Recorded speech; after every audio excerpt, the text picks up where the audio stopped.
420 all, which means there's only one relevant question to ask. How high are you right now? Can you even remember? Well, not to harsh your mellow, but we're here to your altered state of mind right the up today on purpose. Here's how. You know, sometimes you get too damn stoned before watching a horror movie, in a way that totally messes with your mind while watching it.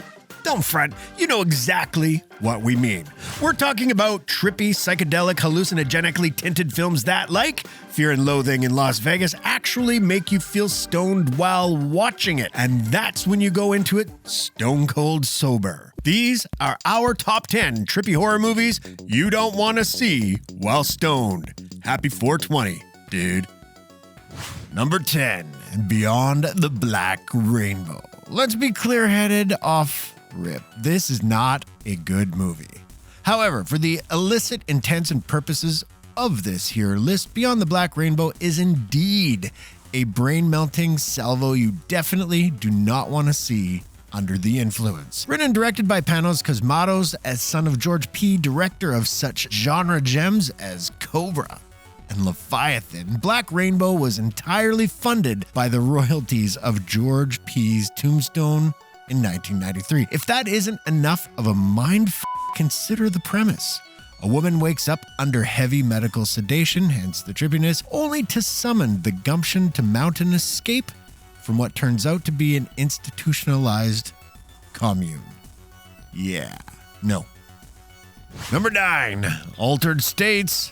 So what do you get when you mix a bowl of Ken Russell with a dose of Patty Chayefsky? You reach altered fucking states. That's what this movie deliberately induces in its viewer, what the title suggests, as it follows Bill Hurt, a Harvard scientist who conducts a bunch of experiments on himself using hallucinatory narcotics and a sensory deprivation tank. Shit's wild. The alarming visuals and wide range of intense mood swings are jarring on their own, but when you start to grapple with how these rifts in the brain chemistry begin to unravel Hurt's genetic code, the abject terror will strike down twofold.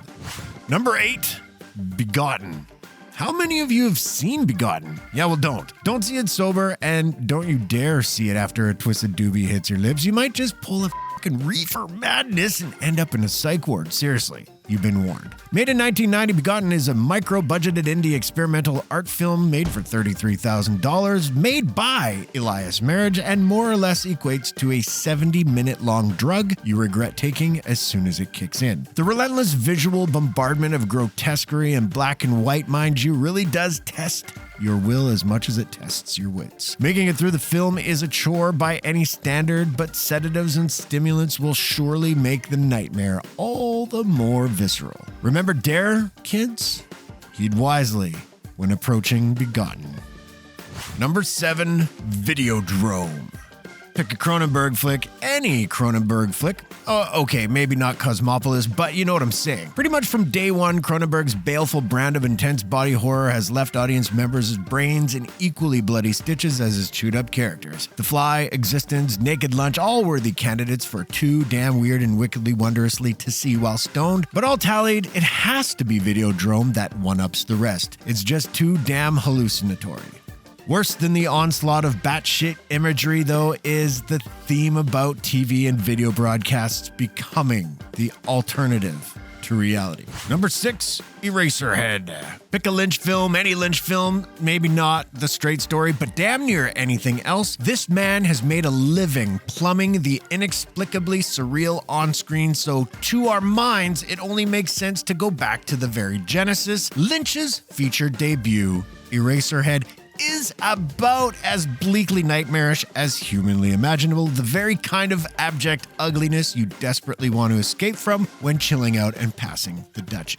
Guess what, though? We dare you to roast a full-on Cheech and Chong session and watch this sucker from beginning to end. You'll be a puddle of weepy tears by the time the end credits roll. To this day, no one is sure how the baby was created in the film, and frankly, I don't even want to know sober, never mind finding out with backwoods in tow.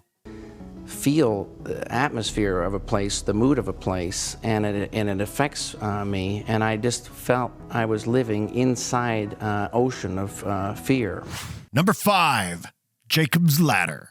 Jesus Christ, from Eraserhead to up frog face, no bueno. Or what about those foul, slithery, lizard-like beasts groping the late, great Elizabeth Pena? Yeah, either way you roll it up and smoke it, Jacob's Ladder is one sadistic strain of psychological mind and worse, it pulls the bottom out with his holy shit final shot boldly declaring that we'd all witnessed beforehand was merely a figment of Jacob's PTSD-ridden brain. It's a masterstroke by Adrian Lyne who keeps you so loopy and off balance that you can't feel the cumulative effect until the last 15 minutes or so. It's a slow creeper like that, so watching this film too stoned triggers a similar disjointed effect in your mind, making it almost impossible to not see yourself in Jacob.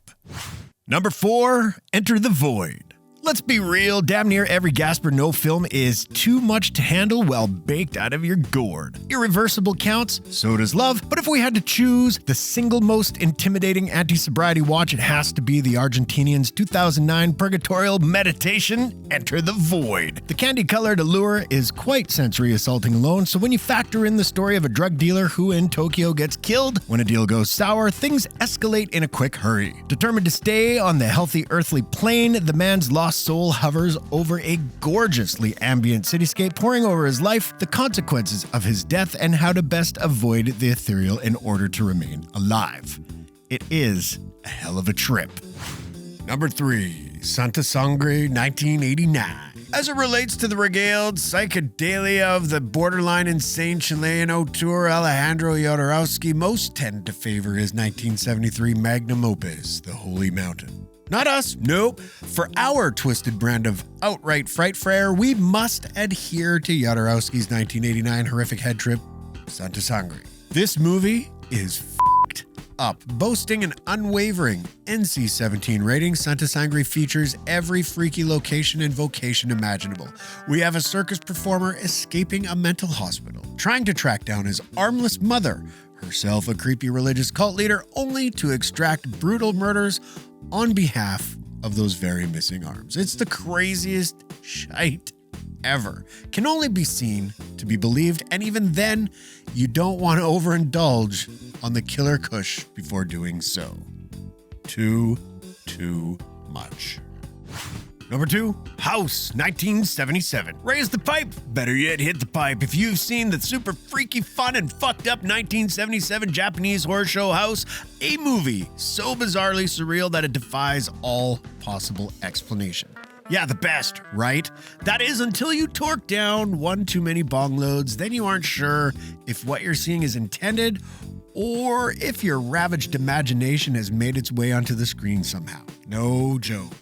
The story sees an innocent schoolgirl and her 6 classmates visit her warped auntie's house only to find the crazy old bat out to lethally torment each of them in a spate of strange and grisly ways. With equal parts wacky humor and jaw-dropping terror, House will make you trip balls without absorbing a single substance. Number 1, 2001: A Space Odyssey. Zoom in on old Dave Bauman's head real quick, would ya? You see his what the f face? That's the same interminably etched expression I have every time I finish Kubrick's 2001: A Space Odyssey. The soulful mystification of the movie is as profound as it is ironclad, the artful existential journey as lasting as ever. To watch the movie sober is to come out inebriated, so it only makes sense the movie's theatrical staying power in the early going was born out of the late 60s crowd dropping in and tuning out during the legendary Stargate sequence. And you can understand why. The Oscar-winning effects and psychedelic rumination on where we came from and how we got here is too gravid to contemplate while clear-headed, let alone wasted.